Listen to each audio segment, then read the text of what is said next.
Thoughteater is the sophomore full-length album from Spanish black metal project DÉLIRANT, and we could call them a atmospheric or avant-garde dissonant black metal project. I would call them an abstract black metal project overall, and I would say that this record focuses very much in a different direction than the first album, despite following it directly, and I think that it appears interesting in the sense that it follows a self-titled record, which is very focused on a almost early Leviathan influenced chaotic dissonant black metal sound. But these are obsessive movements meant to conjure, and they're ritualistic in their craft. And this record actually came directly after or from the same sessions as the first record. So Thoughteater is not only an impressive continuation of that sound, it happened and recorded pretty close to that first record in terms of 2018 or 2019. The actual vocals and lyrics and all that came much later. They were finished up by 2023. And so that gives us a record that is a little bit outside of time because it's an old general recording, but then it's got years worth of insight put into its lyrics, its themes, and its reason to exist. And I think that placing it that way makes it count for a little bit more, even though it is work that was completed essentially musically quite a long time ago. So there are 7 parts, and we'll get a taste of just one of them here, and then I'll explain what this record is, how it plays out.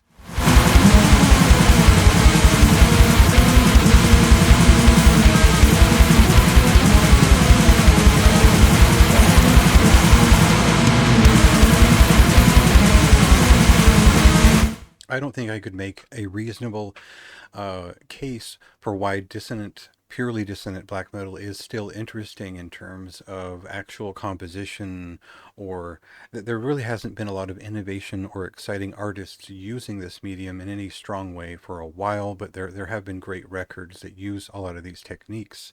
And so I wouldn't say that Thoughteater is necessarily a brand new thought in any sense, but rather a good version of it from someone who understands the way that a song can flow in a way that it doesn't necessarily burn through its best ideas to start and then drone on forever. So in terms of what this record is, the actual listening experience is a 7-piece general suite, and it is one that takes us first cast into torment, essentially anxiety and dread, and generally a willingness to enter the void is kind of what the musician is intending. And this means these are slower kind of droning rants that follow a lot of the rhythmic ideas that came from the first album. The vocal expression is decidedly different. It isn't shrieking so harshly. The production values are a little bit more warm, and the separation of instruments is a little bit more dialed in, although I wouldn't say the drums sound amazing or that the bass is prominent enough to interest me.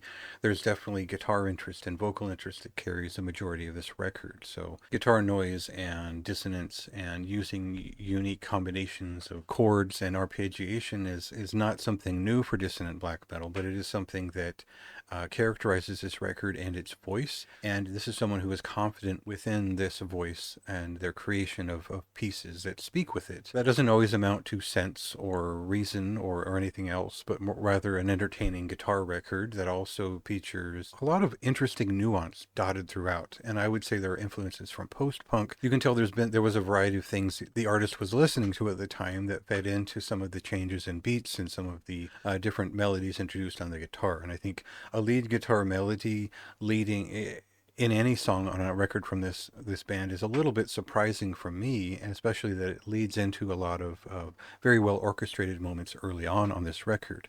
By the time we get to the second half, it's not the same thing anymore. Something has changed here, both in the narration and the general composition. The way that they express that is with more detailed pieces that are a little bit longer. A lot of dissonant black metal to me is someone playing in the sand. It's a little bit of a parlor trick that keeps you guessing. And in this case, there is some of that in the wind, but this is much more of a more direct communication of theme and something that I was able to immerse into quickly.